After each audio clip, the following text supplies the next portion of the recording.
विद्यार्थ्यांना, तरी देखील नोटिसेस केसेस ह्या पडत होत्या. आम्ही त्याच वेळी जाहीर केलं होतं की शिवसेना ubt.legal@gmail.com वर आम्हाला ईमेल करा आणि तुमच्यासाठी आम्ही सगळ्या ह्या केसेस विनामूल्य लढू. भाजप आपलं वचन पाळणार की नाही हे आम्हाला माहिती नाही. खरं तर त्यांनी आता ह्या दिवसात, आजच्या दिवसात मुख्यमंत्र्यांनी निर्देश देऊन सगळे FIR, सगळे नोटिसा ह्या मागे घ्याव्या, रद्द कराव्या. ही तर ठाम मागणी आमची आहेच. पण ह्याच्याही पलीकडे जाऊन सांगतो की जर ह्या मागे घेतल्या नाहीत तर आंदोलन करायचं की काय करायचं ही एक गोष्ट झालीच, पण दुसरी गोष्ट म्हणजे आमचा हा ईमेल ID शिवसेना ubt.legal@gmail.com ह्याच्यावर आपल्या नोटिसेस पाठवा, आपापले जे काही FIR झालेत ते पाठवा. संपूर्ण महाराष्ट्रात जिथे जिथे ह्या FIR झाले असतील ह्या आंदोलनाबद्दल, तर आम्ही आमचं वचन पाळणार आहोत. जे दिलेला शब्द आहे तो पाळणार आहोत आणि विनामूल्य तुमच्यासाठी ह्या केसेस लढू. ह्याच्यात मी पुन्हा एकदा सर्व ॲडव्होकेट्सना विनंती करत आहे, आवाहन करत आहे की ज्यांना ज्यांना ह्या केसेस लढायच्या असतील, ह्या कॉजमध्ये पुढे यायचं असेल, ह्या लढ्यात पुढे यायचं असेल, त्यांनी संपर्क साधावा. काही काही चांगल्या मोठ्या काउन्सिल्सबरोबर आमचं बोलणं झालेलं आहे जे प्रो बोनो ह्या केसेस लढणार आहेत असं त्यांनी देखील जाहीर केलेलं आहे आणि हा लढा आम्ही देऊ. पण ह्याही पलीकडे जाऊन जसं ह्या नीटच्या पेपर फुटीचं पाहिलं म्हणजे आता एक विचित्र गोष्ट पहा तुम्ही, आपल्याच माध्यमातून आम्ही सगळं वाचतोय. नीट मेडिकल एक्झाम ह्याच्यात पेपर फुटल्यानंतर हे एवढं मोठं आंदोलन करायला लागलं आणि त्या आंदोलनकर्त्यांवर सरकारने पोलिसांच्या माध्यमातून, रॅपिड ॲक्शन फोर्सच्या माध्यमातून पेलेट गन्स, AK-47 कुठेतरी बिहारमध्ये मला वाटतं, मग तुमचं इलेक्ट्रिक शॉक, ह्या सगळ्या गोष्टी, लाठीचार्ज, लाठ्यांवर खिळे गंजलेले होते, हे सगळं वापरलं. पण ज्या विद्यार्थ्यांनी काही वर्षांपूर्वी हा नीटचा पेपर देऊन डॉक्टर झालेत आणि ते कल्याण डोंबिवलीच्या हॉस्पिटलमध्ये होते, ते रमेश म्हात्रेला बेल देण्याच्या मागे सरकार जास्ती उत्सुक आहे. अटक केले हॉस्पिटलमध्ये लपवलं, त्यानंतर बेल कशी मिळेल ह्याच्यावरच सरकार जास्ती उत्सुक आहे. आणि तिथे मला वाटतं न्यायव्यवस्था ही कडकपणे आता नशिबाने चांगली एक भूमिका घेत आहे.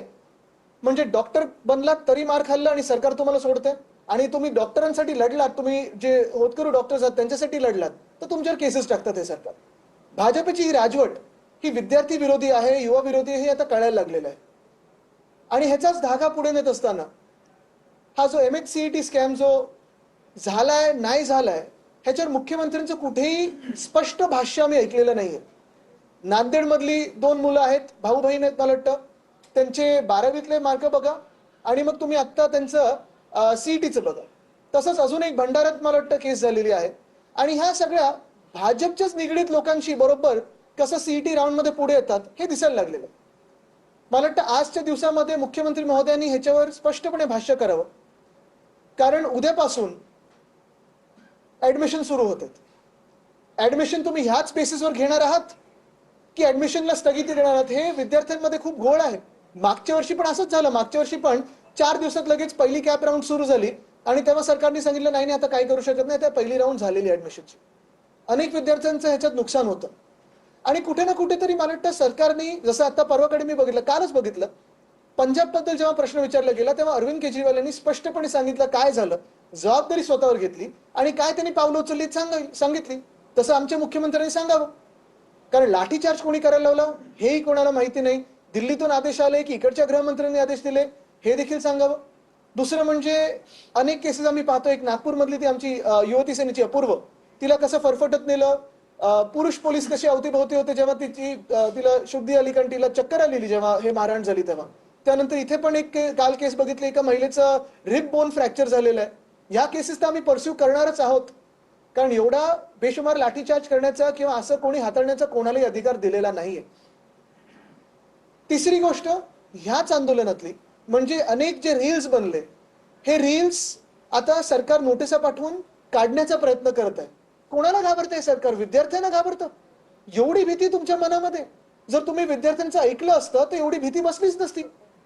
पण ज्या विद्यार्थ्यांनी एक हुकुमशाला झुकवलेला आहे, आता तुम्ही त्यांचे रील्स, तुम्ही त्यांचे इंस्टाग्राम अकाउंट्स बंद करण्याच्या मागे लागलेले आहात, फेसबुक अकाउंट असतील, ट्विटर अकाउंट्स असतील, बंद करण्याच्या मागे लागलेले आहेत.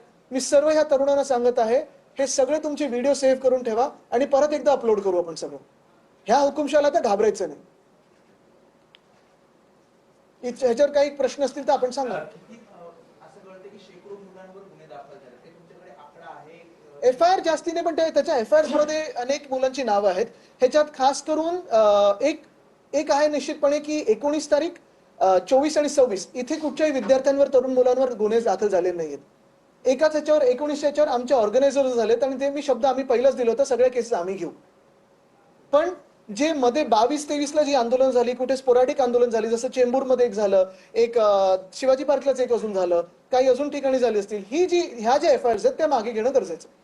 मात्र तुम्ही जे वेबसाईट दिली त्याचं नाव सांगा आणि आतापर्यंत त्याच्यावर किती ईमेल्स आलेले आहेत? ईमेल्स याच्यावर यायला सुरू झालेले आहेत. अनेक विद्यार्थ्यांनी काय होतं की काही लोक Instagramवर टॅग करतात, काही लोक मला ईमेल पाठवतात, पण आम्ही त्याचं संकलन एकाच ईमेल आयडीवर करण्याचं विनंती करत आहोत.